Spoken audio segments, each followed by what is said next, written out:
Para akong napako sa kinatatayuan ko sa mga sinasabi ni Bella sa akin. Seryoso ba siya sa mga pinagsasabi niya? Nanaginip ka lang ng gising, Bella. Imposible yung sinasabi mo. Kilala ko si Vice. Bakla siya noon pa. Alam mo yun, masasaktan ka lang pag umasa ka. Kung sabihin ko sa'yo, malapit na maging kami, hindi ka pa rin ba maniniwala, Jackie? Hindi ako nakasagot sa mga huling salitang binitawan ni Bella sa akin. Kung okay lang sa'yo, mag-usap tayo. Yung hindi dito, meron akong gustong itanong sa'yo. Okay, ayun lang ang tanging lumabas sa bibig ko. Loading ang isip ko sa mga pinagsasabi ni Bella. Nang makabalik sina Vice at Anne, pasimpleng nagpaalam si Bella, kunwari ay uuwi na. Ganoon din ang ginawa ni Jackie. Ngunit ang totoo ay nasa isang coffee shop sila nag-uusap. So, ano na? Panimula ko. Pagkatapos humigop ng isang black coffee. Look, since ikaw ang best friend ni Vice, gusto kong i-open ang lahat ng to sa'yo. Parang weird pero umaasa akong susuportahan mo kami ni Vice. I'm looking forward to have a relationship with him.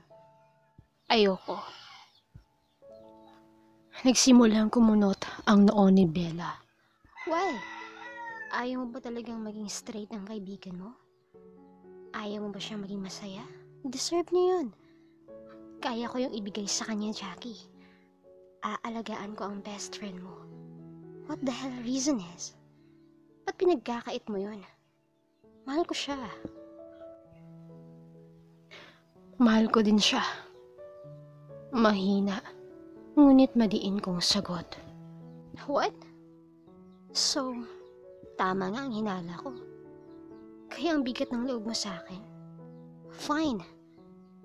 Karibal pala kita eh. Hindi mo siya pwedeng akuin, Bella. At paano si Tom? Ano? Nagpapaligaw ka sa kanya tapos iba naman pala ang gusto mo? Pwede ba, Jackie? Masyado kang selfish. I tried so hard na ibaon sa limot ang nararamdaman ko para sa best friend ko. Ayokong umasa sa wala. Pero ngayon, parehas na tayo. I can't fight this feeling any longer, Bella. At si Tom, magkaibigan lang kami. Fine. Let's see. Umamin naman na ako kay Vice. Kung hindi ka pa nga dumating kanina, siguro kami na. But I know, sooner, magiging kami. Kaya kung ako sa'yo, Jackie, back off. Pagkatapos magsalita, biglang tumayo si Bella at umalis. Samantala na natili akong nakaupo at hindi ko na malayang nakakuyom na pala ang mga kamay ko. Pakiramdam ko, dehado ako sa laban. Paano ko ipaglalaban ang nararamdaman ko sa best friend ko? Gayong sinabi na nga ni Bella na meron ng aminan sa pagitan nilang dalawa. Matagal kong nilabanan ang pagmamahal na to sa puso ko. Kasi natatakot ako masaktan. Ang hirap umasa sa wala. Pero ngayon, sa mga nangyayari, parang mas mahirap makita ang taong tinitipok ng puso mo ay nasa piling na ng iba. Gulong-gulo ang isip ko. Hindi ako kasing tapang ni Bella na kayang umamin ng nararamdaman, lalo na't napansin ko din ang unti-unting pagbabago ni Vice. Hindi na ito nagme-makeup.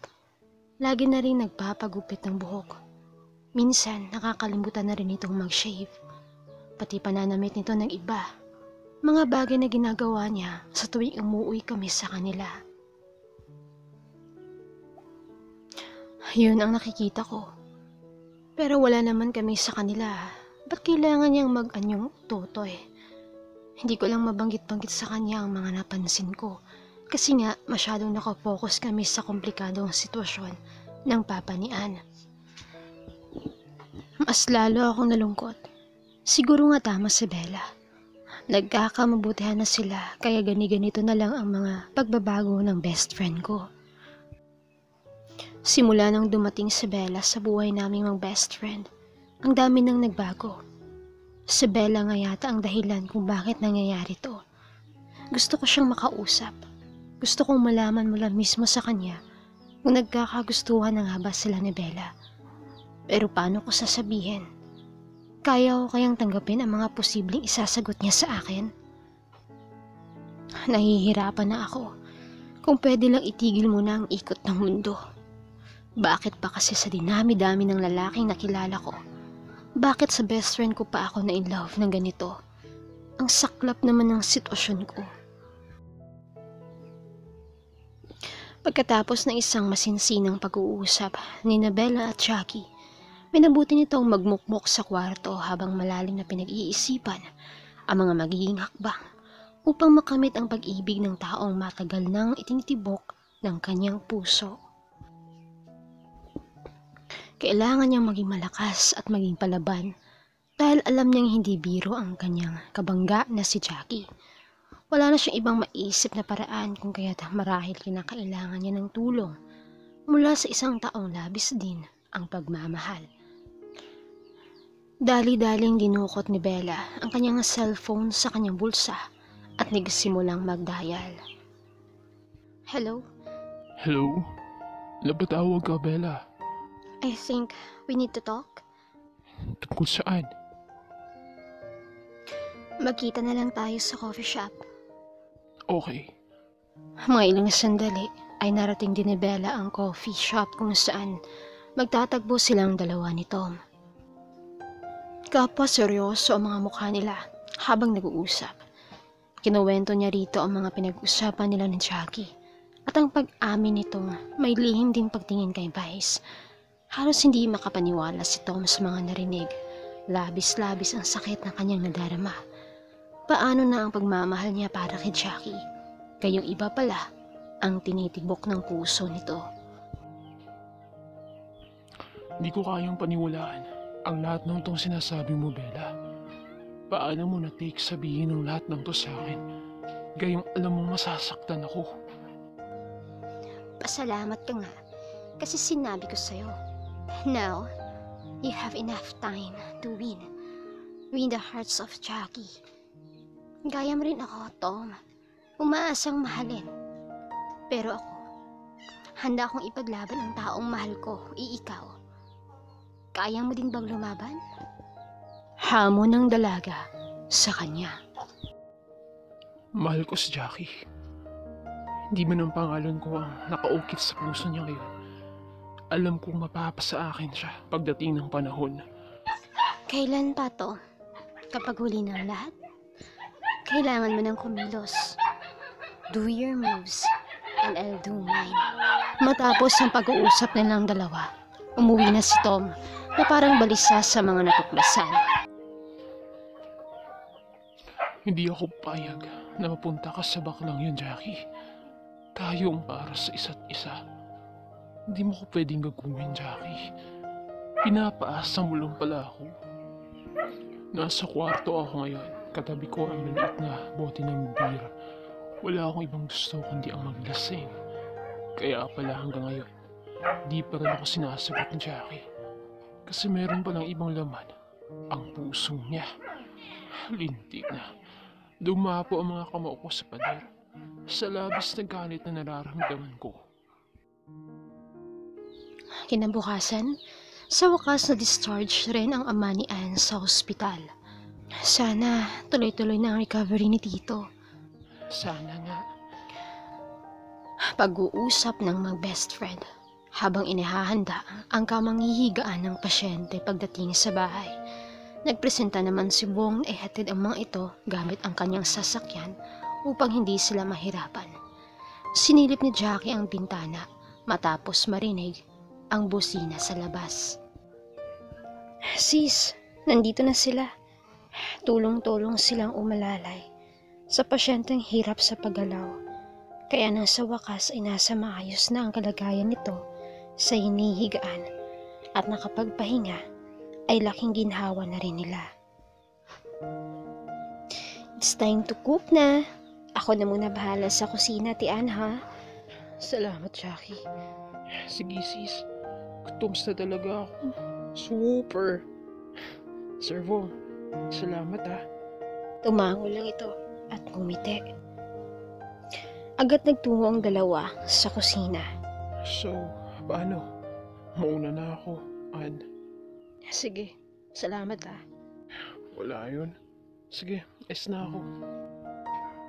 Sandali, Yes, Ann. baka gusto mong sumabay ng hapunan sa akin.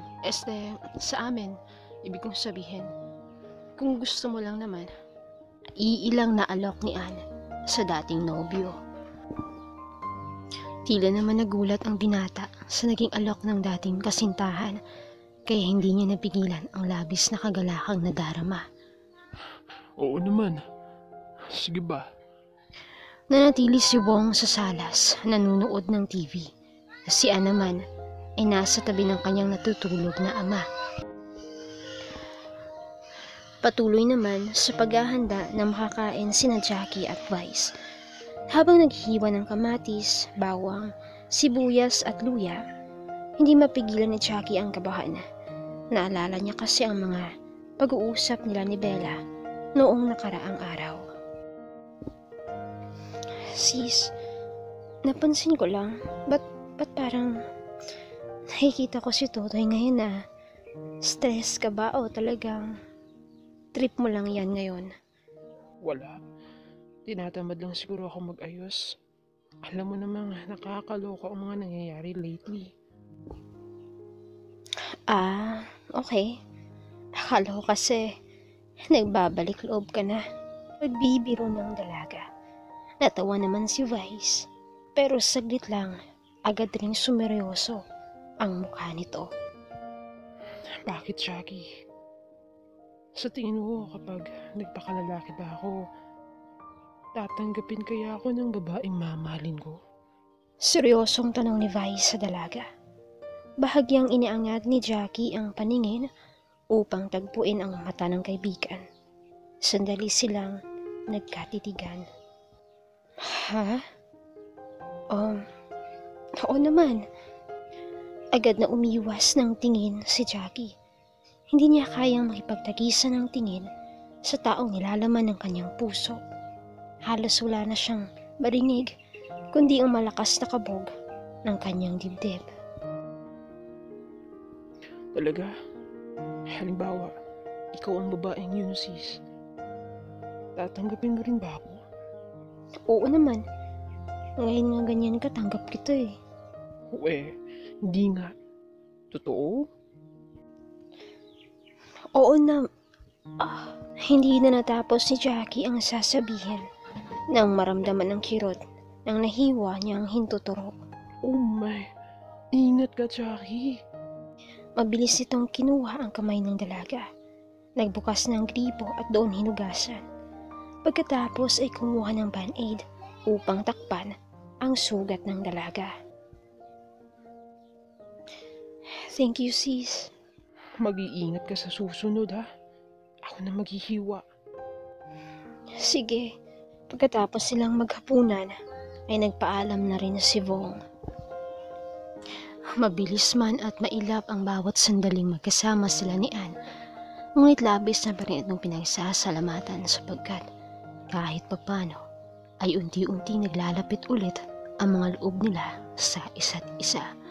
Kung kaya't nakangiting binabaybay ni Vong ang daan pauwi sa kanila.